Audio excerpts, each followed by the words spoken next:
Hi, I'm Melissa Mortenson from Polka Chair, and I'm here in the Fat Quarter Shop Studios today to show you how to insert piping into a seam. Sometimes it's called cording. Usually it's referred to piping as piping when it's smaller. Cording is usually something thicker that would go on upholstery. I personally love piping. I have, anytime I make a pillow, I like to put it on the edge of a pillow. I also have a lot of bag patterns that feature piping on the outside. It's just a really nice finish, makes your project look really professional. And I know a lot of times people are intimidated by it because when you sew piping, you can't see what you're sewing. So it seems a little intimidating. You may have tried it before, and when you stitched it and you turned it right side out, the piping was under the seam, or you couldn't see it, or there was a big gap. So I've been doing this for a while. I found a trick that works for me. I don't know if this is how everybody else does it, but I did find a trick for piping that when I put it on a bag or a pillow or whatever, it comes out just right, just like I want it. So I'm gonna go ahead and show you my tricks today for piping. And as an example, we're gonna go ahead and add piping to the outside of a pillow. But like I said, same technique if you wanna add it to a bag, just inserting it into a seam, so whatever you're making. I like to use just prepackaged piping. I usually buy 1/2-inch piping. There's different kinds of piping. This piping size is good for like quilted project, pillows, bags. Like I mentioned before, there's cording, which is thicker. It can be almost as thick as this pen. That's for upholstery, like if you see like on the edge of a couch, sometimes it's called welting. So that's kind of not what we're dealing with today. There's also a kind of piping that's used in heirloom sewing that's a very thin piping, and that a lot of times you'll see that people have added around like the edge of a Peter Pan collar or on the edge of a sleeve when you're doing like a heirloom sewing project for like a dress or a blessing dress or something like that.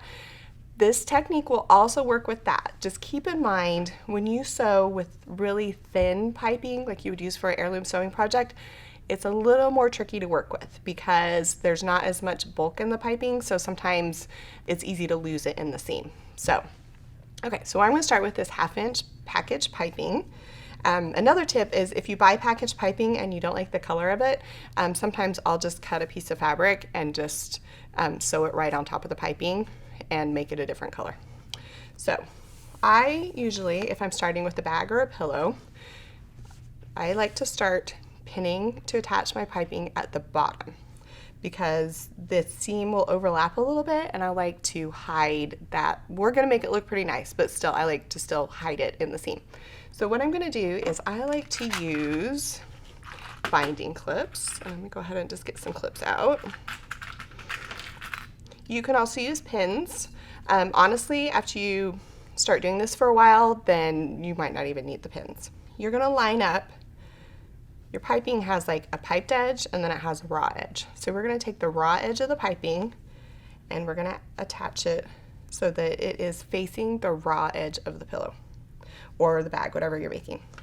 And I'm just gonna go ahead and clip it down. And then I'm gonna come here and I'm gonna keep clipping.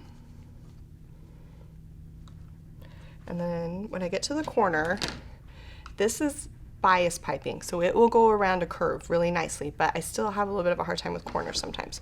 So what I like to do with that is I come into the corner and I just find where that's gonna kind of curve around there, and I go in and I just snip it. And I don't snip it all the way to the stitching line, I just snip the seam allowance. And then you can see it gives you like a really nice, you can go around that seam really easily. When you're first starting, I recommend more pins than less pins, and then as you get more used to it, you can add more pins. Okay, another trick that you can do, and this is a trick, I have a handbag pattern that is a round bag that has piping on it, and I love to do this if I'm adding piping on a curve, some sort of curve object, because you're trying to like work it around, is I have a glue pen, and I just use the glue pen, and I will just literally put a stream of glue down the side, and then it's so easy. You just want to use a glue that you know that you can sew through. So that's what's nice about these glue pins. They won't come up your machine. And then just get that down there nice and tight. like that. And then just to save a little bit of time, I'll go ahead and I'm going to do the same thing, and I'm going to go ahead and I'm going to glue or clip or pin the piping all the way around the edge, and I'm going to stop. So pretend this is all like perfectly pinned down. I'm going to stop so that I have about 3 inches of overlap, and then I'll cut that off. So let me go ahead and get that pinned down, and then I'll show you what to do next. Okay, after you've got this all pinned down or glued down in place, we're going to go ahead and we're going to move to the sewing machine to sew. You do need a special foot. A zipper foot will work, and most sewing machines come with a zipper foot. I put enough piping in that I went ahead and bought a piping foot. When you're looking for a piping foot, it's going to depend on your machine manufacturer, how it is that they designed it to work. But most of them, you'll notice they have a groove that comes down the center of the foot, and what that does is it guides the piping as it goes through the sewing machine so that you get a nice clean edge. If you have a zipper foot and you want to use that instead, you're just going to use the zipper foot to stay right on the edge right here. Same kind of idea. I prefer a piping or cording foot. I use it all the time. So for me, it was a really good investment to go ahead and get one. So I'm going to go ahead and attach this to my machine, and then I'll go ahead and show you how to sew. For this particular foot and machine, I need to move my needle to the right 3 clicks. 2 or 3 clicks. It kind of just depends on the width of your piping. What I usually do is move it a couple clicks and put it down and see if the needle down and see if it's where I wanted it. And if it's where I want it, then I'll go ahead and leave it. So I'm going to go ahead now, and I'm just using a regular stitch length. If you have a hard time with this like bunching up, I'm using a 2.5.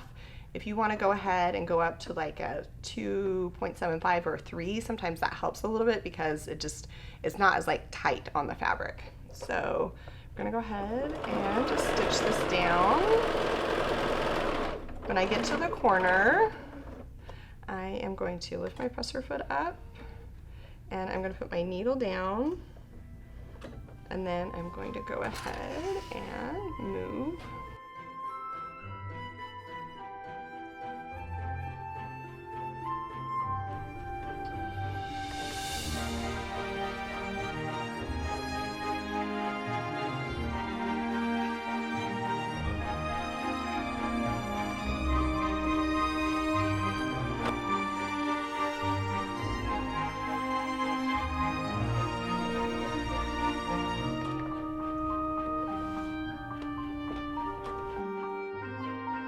Okay, so I'm going to keep stitching till I'm, what was that, like 1.5 to 2 inches from where I started.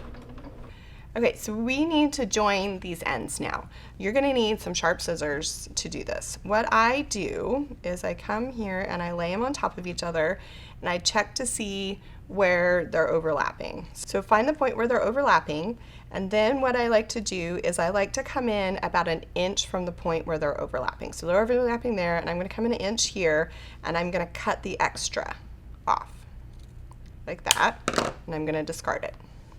Now what I'm going to do is I'm going to overlap these 2 pieces, but we have a problem in the fact that there is a lot of like extra cording, and that's going to be bulk.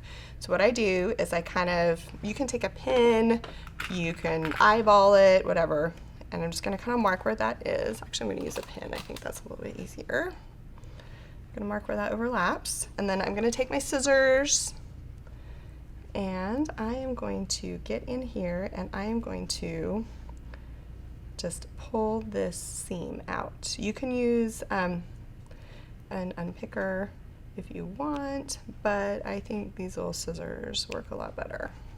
So when you get that, so that cording is like that little cord is sticking out, then you're going to leave the fabric and you're going to snip the cord just like that. Take out the pin. Now what you're going to do, I can do this, you can usually do it without an iron. If it's giving you a lot of fits, you can press it, but what I do is I just open this up and fold that under about 1/2 inch, and then I'm layering this inside of this so that we have a folded edge right here, and then we've got like that continuous piece of piping, And then we are going to clip that in place, and then I'm going to come back over to my sewing machine, and I'm just going to keep stitching the same way I stitched before, just to close that up.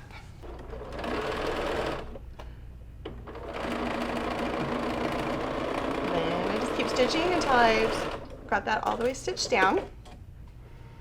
And you can see you've got a nice clean edge. All right, so after you've got that stitched down, you can finish your pillow any way you want. You can add an envelope back, you can add just a flat back, you can add a zipper back.